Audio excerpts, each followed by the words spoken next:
Hi, welcome back to our channel. Today I'm going to show you how to make this beautiful KitKat birthday cake.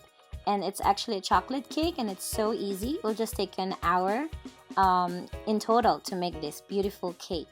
So first, I want to go make a shout out to my friends who gave me this Pyrex bowls, these glass bowls for my birthday. So it's actually my birthday today, and so I'm making a birthday cake for me and my sister-in-law.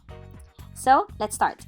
So we need 2 cups of white sugar, 1 3/4 cups of all-purpose flour, 3/4 cups of unsweetened cocoa powder, 1 1/2 teaspoons of baking powder, 1 1/2 teaspoons of baking soda, 1 teaspoon of salt, 2 eggs, 1 cup of milk, 1 1/2 cup of vegetable oil, 2 teaspoons of vanilla extra, 1 cup of boiling water, which is not in the photo, and it's actually kind of like a one bowl recipe because you just put them all together, you just mix them all together.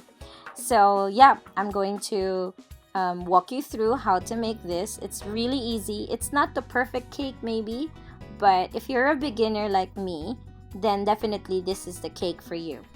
So let's start. So we actually want to start with preheating the oven to 350 degrees.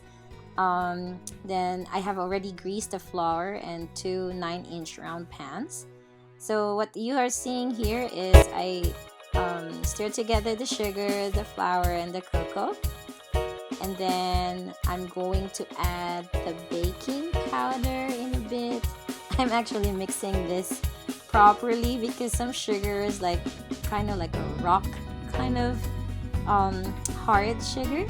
So yeah, that one is my baking powder, and then my baking soda, and then let's see,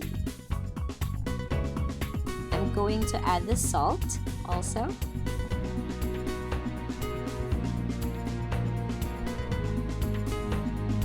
I'm making sure that there will be no lump. And then this one is I added my 2 eggs, kind of like pre-mixed it, and then my cup of milk, and then my oil,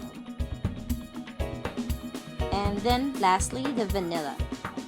And I am going to mix this using my mixer, and it's in medium speed right now. And then I will add the boiling water the last. So as you can see, this one, it's actually, the consistency is actually thick, and if I add this boiling water, it's gonna be a little bit thinner than when without the water, of course. So I am going to stir it again,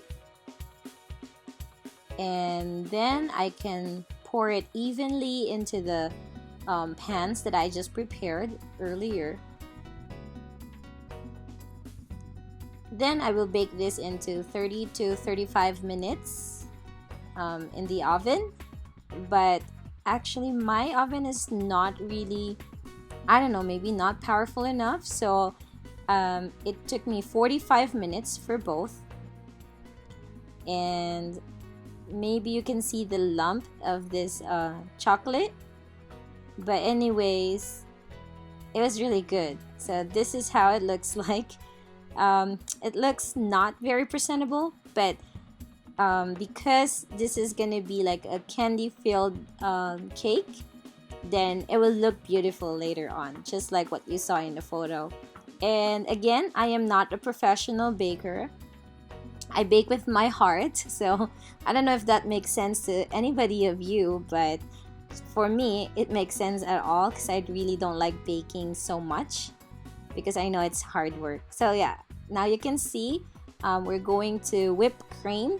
For Japanese people, they don't really like icing sugar, they don't really like sweet things, so I replaced the icing sugar with just a little bit of sugar and fresh cream instead of icing.